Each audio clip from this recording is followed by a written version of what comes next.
আসসালামু আলাইকুম। আমন্ত্রণ বাংলা ভিশন সংবাদে। আপনাদের সাথে আছি সিরাজুল মুনিরা। শুরুতে জানিয়ে দিব সংবাদ শিরোনাম। উত্তরাঞ্চলের নদ নদীর পানি বিপদসীমার অনেক উপরে, দীর্ঘস্থায়ী বন্যার শঙ্কা, রাজধানীতে জলজট আর যানজটে নাকাল কর্মজীবীরা।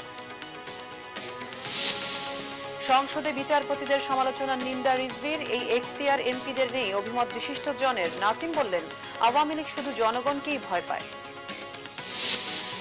জনসংখ্যার পাশাপাশি ভোটার সংখ্যাকে বিবেচনায় নিয়ে সংসদীয় আসনের সীমানা পুনর্নির্ধারণের আইন সংশোধনের উদ্যোগ নিচ্ছে নির্বাচন কমিশন। ব্যক্তির পরিবর্তে শুধু ঋণ খেলাপি প্রতিষ্ঠানের নাম জানানো, ব্যাংকিং খাতে দুর্নীতি দূরে সরকারের সদিচ্ছা প্রমাণ করে না, মত অর্থনীতিবিদদের। বিরল রোগে আক্রান্ত সাতক্ষীরার মুক্তামণিকে ঢাকা মেডিকেলে ভর্তি, অবহেলার কারণেই এই অবস্থা, দ্রুত আরোগ্যের আশ্বাস ডাক্তার সামন্তলালের। দেখছিলেন সংবাদ শিরোনাম, এবারে বিস্তারিত সংবাদ। উত্তরাঞ্চলের বেশিরভাগ নদ নদীর পানি এখনো বিপদসীমার অনেক উপরে। উজানের ঢল ও বৃষ্টি অব্যাহত থাকায় দেখা দিয়েছে বন্যা দীর্ঘস্থায়ী হওয়ার শঙ্কা। ব্রহ্মপুত্র, যমুনা ও পদ্মা নদীর পানি আগামী দুদিন আরও বাড়বে বলে জানিয়েছে বন্যা পূর্বাভাস ও সতর্কীকরণ কেন্দ্র। দুর্গত এলাকায় ত্রাণের আশায় মানবেতর জীবন কাটাচ্ছেন বানভাসীরা। এরই মধ্যে কোথাও কোথাও বেড়েছে চোর ডাকাতের উপদ্রব। এদের বেশি দৃষ্টি বন্যার্তদের গবাদি পশুর দিকে। তিস্তার পানি বিপদসীমার উপরে থাকায় লালমনিরহাটে বন্যা পরিস্থিতি উন্নতি হয়নি। খাদ্য ও পানীয় জলের তীব্র সংকটে ভুগছে বন্যার্তরা। এখনো পৌঁছায়নি সরকারি ত্রাণ। পানিবন্দী জেলার 5 উপজেলার 95টি গ্রামের অর্ধলক্ষাধিক মানুষ।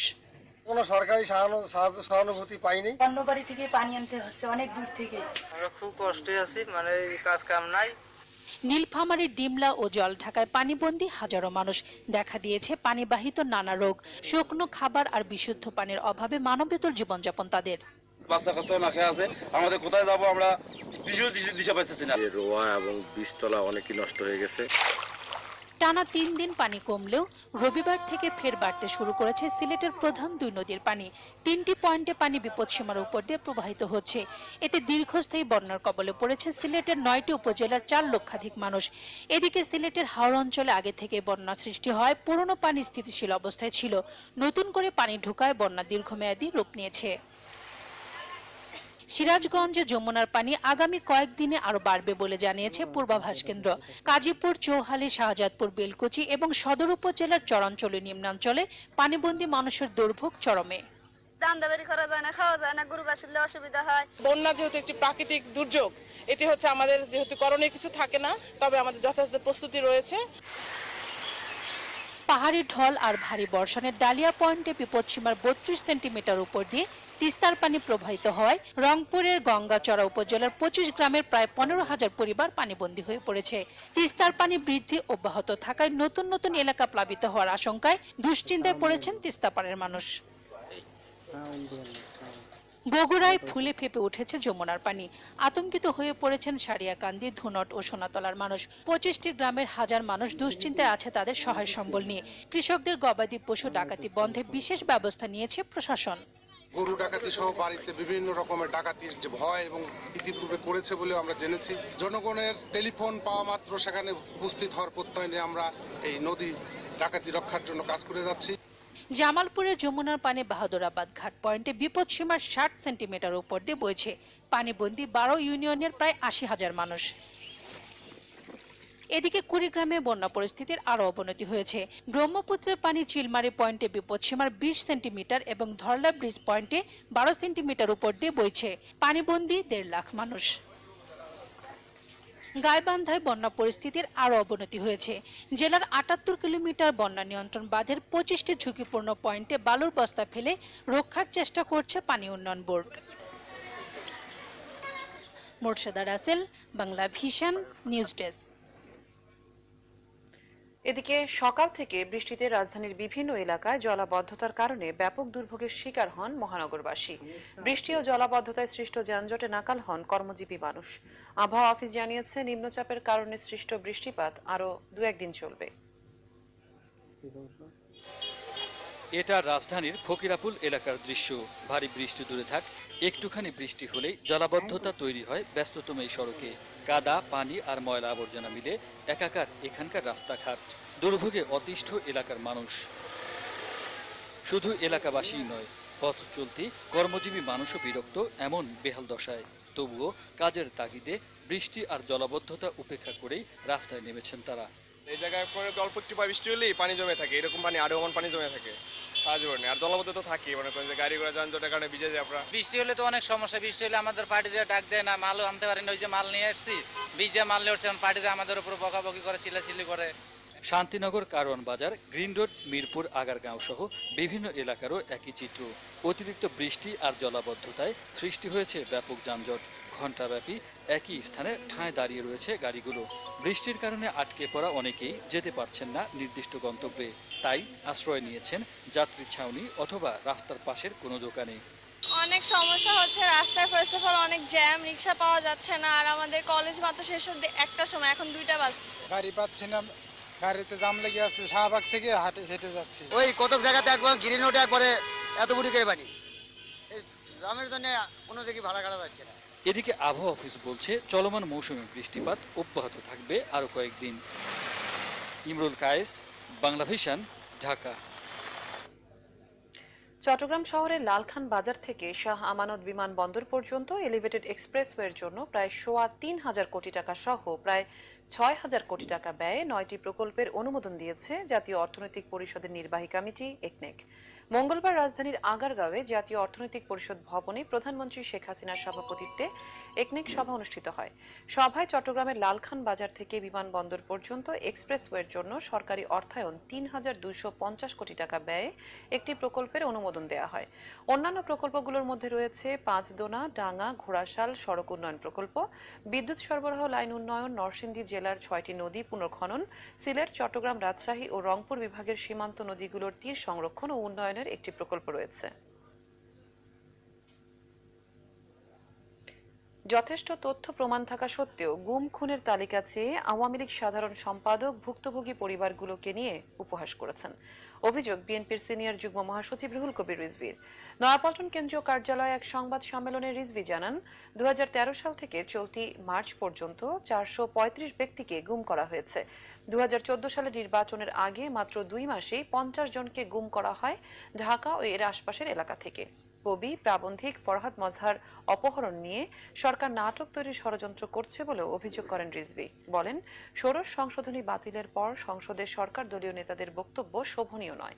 এদিকে দলের ভাইস চেয়ারম্যান শামসুজ্জামান দুদু বলেছেন, বিরোধী মতের নেতা কর্মীদের মুক্তি, মামলা প্রত্যাহার এবং আতঙ্কমুক্ত পরিবেশ তৈরি করতে হলেই নির্বাচনে যাবে বিএনপি। কারাবন্দী নেতা জয়নুল আবদিন ফারুকের মুক্তির দাবিতে জাতীয় প্রেস ক্লাবের সামনে মানববন্ধনে তিনি একথা বলেন। নির্বাচনে সব দলের অংশগ্রহণ নিশ্চিত করতে আলোচনায় বসার তাগিদও দেন তিনি, বিএনপির এই ভাইস চেয়ারম্যান। এদিকে বিশিষ্ট জনেরাও মনে করেন, বিচার বিভাগ নিয়ে সমালোচনা করার এখতিয়ার সংসদ সদস্যদের নেই। তাদের মতে, ষোড়শ সংশোধনী বাতিল করে বিচার বিভাগের স্বাধীনতা রক্ষা করেছে আপিল বিভাগ। জাতীয় প্রেস ক্লাবে সুশাসনের জন্য নাগরিক সুজনের সেমিনারে তারা এই কথা বলেন। সংবিধানের ষোড়শ সংশোধনী বাতিল করে দেয়ায় বিচারপতিদের নিয়ে সংসদে যে সমালোচনা হয়েছে তার নিন্দা করেন বক্তারা। তারা বলেন, এই ধরনের সমালোচনা কর্তৃত্ববাদী আচরণ নির্দেশ করে। তাদের অভিমত, বিচার বিভাগ ও নির্বাহী বিভাগের দ্বন্দ্বে মানুষ ন্যায় বিচার বঞ্চিত হচ্ছে, আস্থা হারাচ্ছে বিচার বিভাগের উপর থেকে। নির্বাহী ও আইন বিভাগের দ্বারা বিচার বিভাগ যেন সম্মান ও মর্যাদা না হারায়, সে বিষয়েও খেয়াল রাখার পরামর্শ তাদের। বিশিষ্টজনরা বলেন, বিচার বিভাগও দেশের আর্থ-সামাজিক ব্যবস্থা দ্বারা নিয়ন্ত্রিত।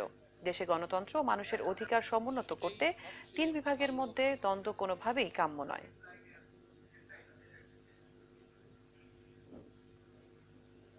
অন্যদিকে স্বাস্থ্যমন্ত্রী মোহাম্মদ নাসিম বলেছেন, বিএনপি কি চিকুনগুনিয়া যে আওয়ামী লীগ ভয় পাবে? ওসমানী স্মৃতি মিলনায়তনে জনসংখ্যা দিবসের অনুষ্ঠানে তিনি এ প্রশ্ন করেন। স্বাস্থ্যমন্ত্রী বলেন, আওয়ামী লীগ ভয় পাবার দল নয়, সব দুর্যোগই আওয়ামী লীগ মোকাবেলা করেছে। যারা বলে সরকার ভয় পাচ্ছে, তারা নিজেরাই ভয়ে আছে। জানান, আওয়ামী লীগ শুধু জনগণকেই ভয় পায়। নির্বাচনের মাঠে উন্নয়ন দিয়ে আওয়ামী লীগ জয়ী হবে।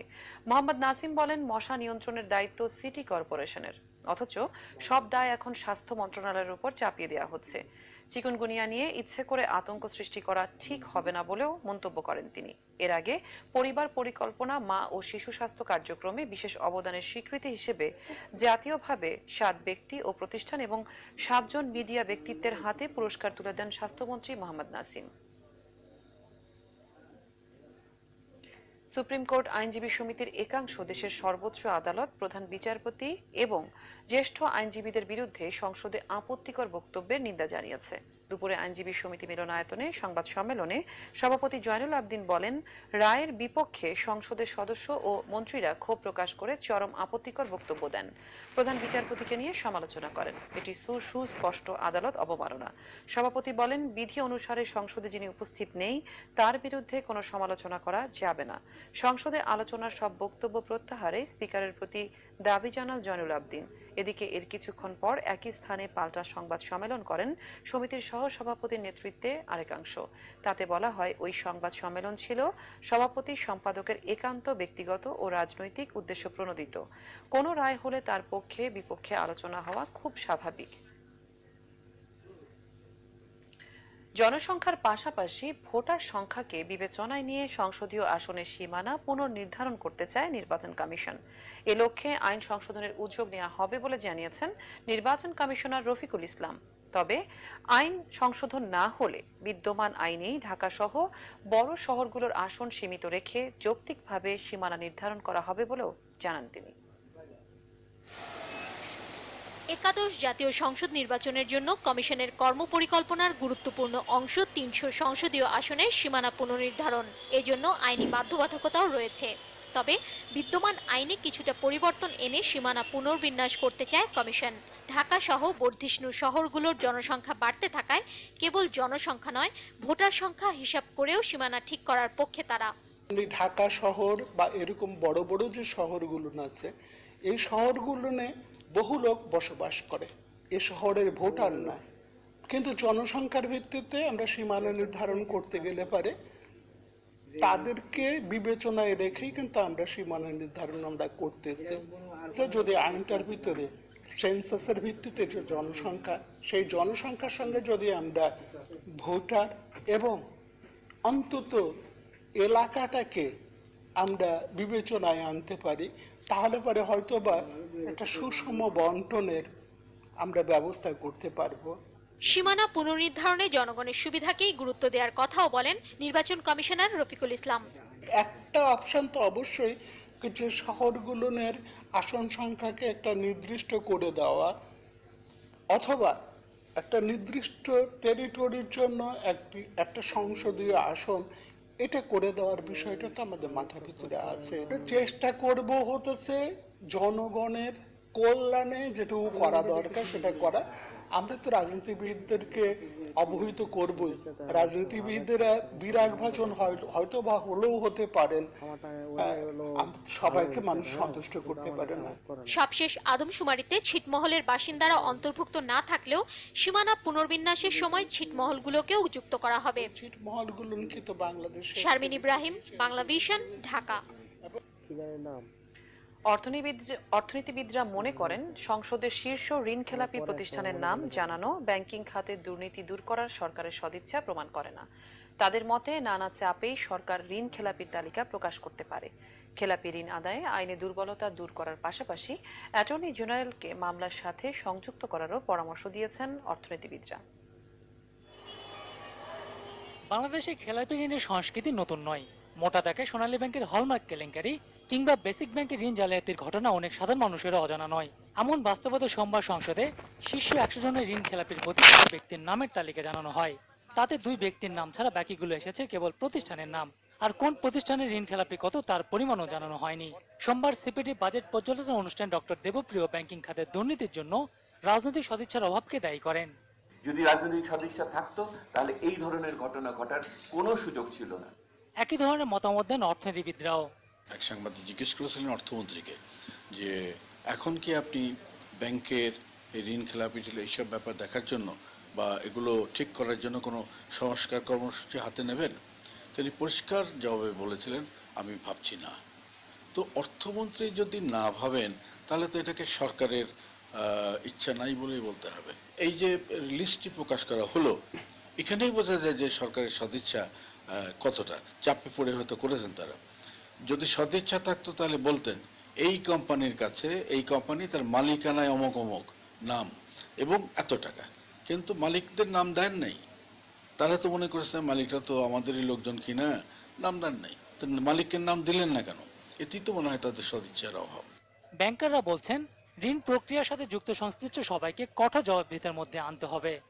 ব্যাংকারদের দুর্বলতার জন্য ব্যাংকাররা অনেক সময় ভুল অ্যাসেসমেন্ট করে, এতে নিজেদের স্বার্থ থাকতে পারে। সেইটাও যদি আমরা প্রপারলি অ্যাড্রেস করতে পারতাম। আমরা কিন্তু প্রপারলি অ্যাড্রেস করতে পারি না। বিভিন্ন স্ক্যাম বাংলাদেশে হয়েছে, কিন্তু যারা স্ক্যামে জড়িত তাদেরকে আমরা কিছুই করতে পারি নাই। রাষ্ট্রের দায়িত্ব হবে এই প্রকাশের পরে অ্যাটর্নি জেনারেলকে দায়িত্ব দেওয়া, যে ব্যাংকের যে লয়ার থাকবে ওই ভ্যাকেট করানোর জন্য অ্যাটর্নি জেনারেল হেল্প করবে তাকে, যাতে এটা হয়ে যায়। বর্তমানে খেলাপি ঋণের পরিমাণ ১,১১,৩৪৭ কোটি টাকা, যা বিতরণকৃত মোট ঋণের 10% বেশি। সংস্কৃতি গড়ে উঠছে। GM Ahsan, Bangla vision, Dhaka.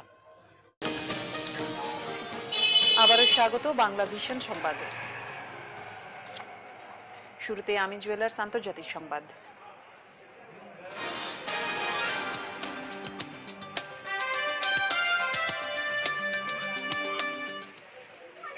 ভারতে গরু কেনাবেচা ও জবাইয়ের উপর কেন্দ্রীয় সরকারের দেয়া নিষেধাজ্ঞা স্থগিত করেছে দেশটির সুপ্রিম কোর্ট। ফলে জবাই ও মাংসের জন্য গবাদি পশু কেনাবেচায় আর কোনো সরকারি বাধা রইল না। এমন আদেশে কিছুটা স্বস্তির নিঃশ্বাস ফেলেছেন কসাইখানার মালিকরা। গবাদি পশু কেনাবেচা বন্ধ করতে গেল 23 মে নিষেধাজ্ঞা জারি করেছিল বিজেপি সরকার। সে সময় সরকারের এই সিদ্ধান্তের বিরোধিতা করে বিক্ষোভ হয় তামিলনাড়ু, কর্ণাটক ও কেরালা সহ কয়েকটি রাজ্যে। এ ধরনের সিদ্ধান্তে মানুষ কি খাবে কি খাবে না সে অধিকারকে খর্ব করে বলে অভিযোগ করে মাদ্রাজ হাইকোর্টে পিটিশন দায়ের করা হয়। এরই প্রেক্ষিতে এই স্থগিতাদেশ দিল ভারতের সুপ্রিম কোর্ট। হিন্দু কট্টরপন্থী বিজেপি সরকার ভারতের ক্ষমতায় আসার পর থেকে গরু জবাইকে কেন্দ্র করে হিন্দু গোরক্ষকদের সাথে মুসলিমদের সহিংসতা বেড়ে যায়। 2014 থেকে এ পর্যন্ত 61টি সহিংসতার ঘটনায় অন্তত 26 জনের মৃত্যু হয়েছে, যাদের বেশিরভাগই মুসলিম। এবার ক্লেমন খেলার সংবাদ।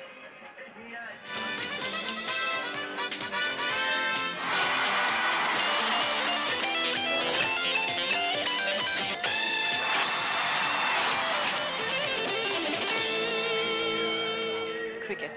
যতদিন খেলতে পারবেন মাশরাফি ততদিন তাকে বাদ দেওয়ার প্রশ্নই ওঠে না, বলেছেন বিসিবি সভাপতি নাজমুল হাসান পাপন। মাশরাফির নেতৃত্ব কেড়ে নেওয়ার কথা ভিত্তিহীন দাবি করে বিসিবি সভাপতি বলেছেন, তার মতো ক্যাপ্টেন বাংলাদেশে খুঁজে পাওয়া কঠিন। সামনের দিনগুলোতে বাংলাদেশের হয়ে খেলার জন্য সাকিব, মুশফিকদের বিকল্প চিন্তা করা হচ্ছে, তবে মাশরাফির বিকল্প নেই বিসিবির কাছে। 2019 সালে ওয়ানডে বিশ্বকাপকে সামনে রেখে ওয়ানডে অধিনায়ক থেকে মাশরাফিকে সরিয়ে দেওয়া হচ্ছে। কিছুদিন আগে বিসিবি সভাপতি নাজমুল হাসান পাপনের দেয়া বক্তব্যের সূত্র ধরে এমন গুঞ্জনে সরব হয়ে ওঠে গণমাধ্যম। বিষয়টি বিভ্রান্তিকর বলে মঙ্গলবার বিসিবি কার্যালয়ে নিজের আগের বক্তব্যের ব্যাখ্যা দেন নাজমুল হাসান। পরিষ্কার জানিয়ে দেন, থাকছেন মাশরাফি, যতদিন খেলতে পারবেন। আমি আপনাদের সাথে সেদিন কথা বলার পর থেকে টকশোগুলো যদি দেখি মনে হয় আজকেই বাদ দিয়ে দিচ্ছেন মাশরাফি, এটা দেখি আসলে ওর জন্য একটা অস্বস্তিকর পরিবেশ, আমাদের জন্য কোনো একটা অস্বস্তিকর। ও যতদিন, আপনাদেরকে একটা কথা বলে দিচ্ছি আছে ক্লিয়ার কাট, ও যতদিন খেলতে পারবে ততদিন ওকে বাদ দেওয়ার কোনো প্রশ্নই ওঠে না। কারণ he is not there only as a player, he is there as a captain, এবং ওর মতো ক্যাপ্টেন বাংলাদেশে খুঁজে পাওয়া অত্যন্ত কঠিন। এই নিয়ে পাওয়া যায়নি মাশরাফির অভিমত। সাকিবের নতুন রেস্টুরেন্ট উদ্বোধন করতে গিয়ে তিনি জানান, ক্রিকেট বিষয়ে কথা বলবেন মাঠে। আমার মনে হয় এটা মাঠের জিনিস, মাঠে উত্তর দেবো, এখানে থাক, এখানে যেন আসছে এখানে থাক।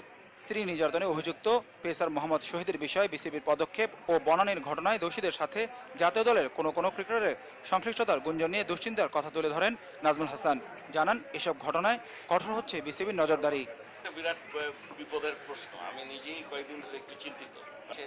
নন সোশ্যাল ক্রিমিনাল যদি হয়, তার সাথে যদি জেনে কেউ ছবি তোলে সেটা এক জিনিস, কিন্তু যদি আগের থেকে জানে সবাই ভালো মানুষ, সে যে ভিতরে কি এটা তো জানে না। কাজে এই জিনিসটা আমি জানি না, তবে তাদের সকলকে এখন আরো সতর্ক হতে হবে, আমাদেরকেও সতর্ক হতে হবে। চাবো সব ঠিকঠাক হয়ে যায়, কিন্তু যদি না হয় তাহলে ভবিষ্যতে আরো অনেক কঠিন, আরো কঠোর সিদ্ধান্ত নিতে হবে বিসিবি। মানিক মাহমুদ, বাংলা ভিশন, ঢাকা। সংবাদ শেষ করব শিরোনামগুলো আরেকবার জানিয়ে। উত্তরাঞ্চলের নদ নদীর পানি বিপদসীমার অনেক উপরে, দীর্ঘস্থায়ী বন্যার শঙ্কা, রাজধানীতে জলজট আর যানজটে নাকাল কর্মজীবীরা। সংসদে বিচারপতিদের সমালোচনার নিন্দা রিজভির, এই এখতিয়ার এমপিদের নেই, অভিমত বিশিষ্ট জনের। নাসিম বললেন, আওয়ামী লীগ শুধু জনগণকেই ভয় পায়। জনসংখ্যার পাশাপাশি ভোটার সংখ্যাকে বিবেচনায় নিয়ে সংসদীয় আসনের সীমানা পুনর্নির্ধারণে আইন সংশোধনের উদ্যোগ নিচ্ছে নির্বাচন কমিশন। ব্যক্তির পরিবর্তে শুধু ঋণ খেলাপি প্রতিষ্ঠানের নাম জানানো ব্যাংকিং খাতে দুর্নীতির দূরে সরকারের সদিচ্ছা প্রমাণ করে না, মত অর্থনীতিবিদদের। বিরল রোগে আক্রান্ত সাতক্ষীরার মুক্তামণিকে ঢাকা মেডিকেলে ভর্তি, অবহেলার কারণেই অবস্থা, দ্রুত আরোগ্যের আশ্বাস ডাক্তার সামন্ত লালের। এই ছিল এখনকার মতো, পরের সংবাদ রাত 10:30টায়। এর আগে 9টায় রয়েছে নিউজ টপ 10 দেখার আমন্ত্রণ রইল।